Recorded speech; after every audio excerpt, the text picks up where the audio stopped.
Will unlocking his powers looks like a win, but I think it's actually the beginning of something way darker. Because once you connect this moment to Henry Creel, the Hive, and everything this show's been hinting at, it starts to look less like Will getting powers and more like him stepping into a fate he can't escape. I've always turned to TV to make me feel better, so now I break down these shows so you walk away not just entertained but understood. Welcome to The Real Spot. I'm Bobby Foster. Let's dive in. And to understand where this is going, we have to start with what Will really unlocked. At the end of episode 4, we get an insane twist where Will harnesses his own powers and ends up saving his friends that are located all over Hawkins, showing us that his powers are strong and expansive. But it has been confirmed that Will's powers are not like 11's or 8's, which reveals something darker, to be honest. We've seen Will be tapped into the Hive essentially the whole show, but now he took it to a whole new level. It's confirmed that he can tap into the Hive and puppeteer them, but he doesn't actually have intrinsic powers. And although the reveal itself looked cool, I think people are not looking at the ramifications of what that means. First off, yes, he saved his friends, but Vecna still won. He kidnapped all the kids and now he can enact whatever his plan is. He walks in, he resurrects the Demogorgons like he's the Night King.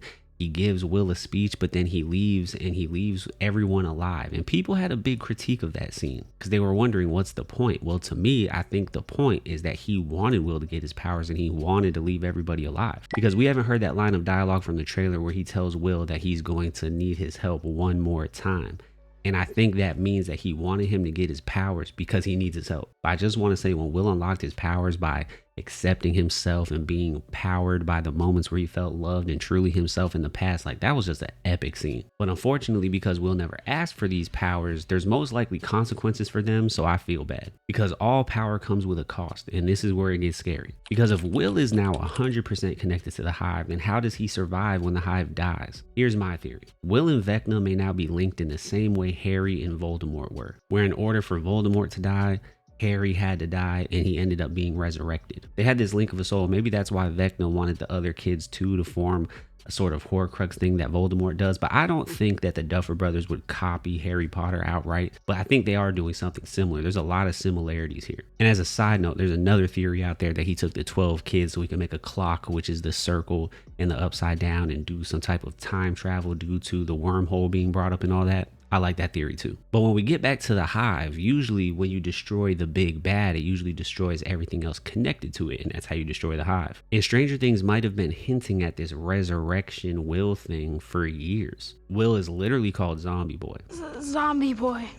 You know why they call him that? Because he died and came back to life. And we just saw Vecna be able to resurrect things. So Will dying and coming back is not far-fetched at all. It may have been foreshadowed this whole time. But if they don't want to go that route, I could see another possibility. A Will Turner / Davy Jones ending like in Pirates of the Caribbean, where Will doesn't just die, he turns into something completely different. And the trailers may have already shown us how. There's a shot in the trailer where everyone assumed Vecna was reaching out to Will and Will was terrified. But what if the scene is Will's body actually changing and he's actually getting consumed? We've had constant hints this season that this is happening. Will keeps saying that he basically is Vecna, that he sees through Vecna's eyes, that he's experiencing things through Vecna, and Vecna saying that Will showed him what was possible. This could all be coming to the logical conclusion that Will isn't just connected to Vecna, that Will is going to become Vecna. We also got this official artwork from an artist that was commissioned to work on the show, showing that Will might be getting implanted with the Eye of Vecna. And in D&D, the Eye of Vecna is extremely powerful, but it comes at a huge cost. If you take it out, you die. But if you leave it in, it ends up destroying your soul and taking over your body. So maybe the Mind Flayer needs a new host. Instead of using Henry, it's going to use Will. Like, is it the Mind Flayer that's talking through Vecna, or is it Henry talking through Vecna? But with Will as the host, maybe he'll be able to do something different and control the Mind Flayer differently than Henry is able to do. Just like Will Turner ended up cursed just like Davy Jones, but the way Will Turner went about it was more righteous.